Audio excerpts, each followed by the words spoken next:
Assalamualaikum warahmatullahi wabarakatuh. Cangcing, Nya Babe. Semoga kita semuanya sehat walafiat, amin ya robbal alamin. Jumpa lagi di channel Adam Bonsai Officer, yang membahas seni, sejarah, sastra, politik, budaya dan peradaban dunia.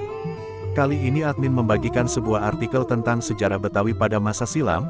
Babe Ridwan Saidi kali ini membahas tentang tokoh sejarah yang sangat populer di kalangan masyarakat Betawi. Siapa sebenarnya seorang Pitung dari Betawi, seorang tokoh Betawi yang sangat kesohor di seantero Nusantara. Bagaimana sosok Pitung menurut pandangan intelektual dari seorang tokoh Betawi dan tokoh nasional empat zaman, yaitu Babe Ridwan Saidi. Mari kita simak bersama. Selamat menyimak dengan seksama. Cabe catetan Babe, realita si Pitung. Kemana Pitung melarikan diri? Menurut Margriet Van Til, Pitung, setelah membunuh jagoan Glodok 1886, lalu Pitung dipenjara di Mester. Kemudian loloskan diri, lalu bunuh Demang Kebayoran, yang telah bunuh misannya bernama Ji Ih. Sejak itu Pitung melarikan diri hingga 1894. Ia balik ke Jakarta dan dipergokil lalu ditembak polisi Belanda, di Pondok Kopi, koran-koran semasa pada zaman itu. Ketua Bamus suku Betawi Haji Oding menuturkan, pengalamannya menjadi tamu di kerajaan Siak Sri Indrapura. Haji Oding diperlihatkan salinan surat Sultan Riau pada 1 Bet 19 Masehi, pada pemimpin negeri Betawi Patih Majakatira atau disebut Jakarta. Nomenklatur Patih juga terdapat dalam perjanjian dengan Portugis pada 1521. Tuan rumah di Riau, juga berkisah tentang anyaman bambu untuk simpan ikan tangkapan, yang di zona Ekon Lingga disebut Pitung, merujuk nama Pitung yang perkenalkan model anyaman bubu untuk simpan ikan tangkapan. Ko Pitung, menurut pihak Kesultanan Siak, dalam pelariannya Pitung berdiam di Lingga selama 7 tahun lamanya. Aksi perampokan Pitung, diberitakan koran-koran justru pada saat Pitung sembunyi di Pulau Lingga. Hingga ada pembaca kritis yang menulis, menyatakan keheranannya tentang Pitung tokoh perampok. Padahal sejatinya si Konat, kata dia, umber-umber sahih, tak ada yang menyebut istri dan anak-anak Pitung.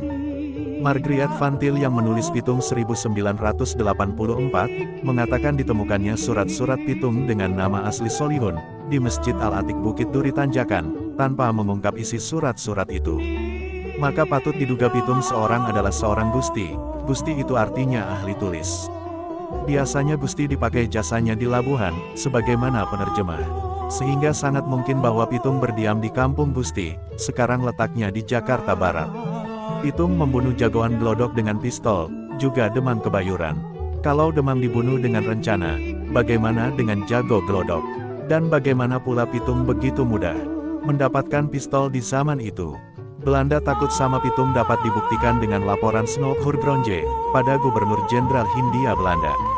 Snoek, kritik keras kepala polisi Hin yang main dukun demi memburu Pitung.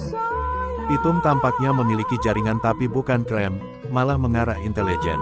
Lantas Pitung bekerja untuk siapa? Kenapa jago Glodok dibunuh? Mengapa juga Demang Kebayoran dibunuh? Karena bunuh Ji Ih. Kok tuh Demang tak ditangkap? Hingga Pitung yang dibui punya cukup waktu untuk bunuh dia. Kesimpulan, 1. Pitung true story yang dirusak dongeng. 2. Kisah Pitung bertendensi supaya kontra supaya seperti dihukum matinya Bang Puasa pada tahun 1821. R. Saidi. Cangcingnya Babe. Demikian pandangan intelektual dari Babe yang secara rinci menjelaskan sejarah seorang tokoh Pitung dari tanah Betawi. Bagaimana menurut pendapat Anda? Silahkan like komen dengan santun di kolom komentar. Saya Adam Bonsai, mengucapkan terima kasih pada Babe Ridwan Saidi yang setiap hari selalu memberikan ilmu-ilmu pengetahuan sejarah dan peradaban kepada saya, melalui chatting WhatsApp daily, dan pertemuan secara langsung dengan beliau pada berbagai event kebudayaan Betawi. Saya juga mengucapkan terima kasih kepada semua pemirsa yang setia mengikuti konten dari saya. Sampai jumpa pada konten berikutnya. Salam sejarah Betawi. Wassalamualaikum warahmatullahi wabarakatuh.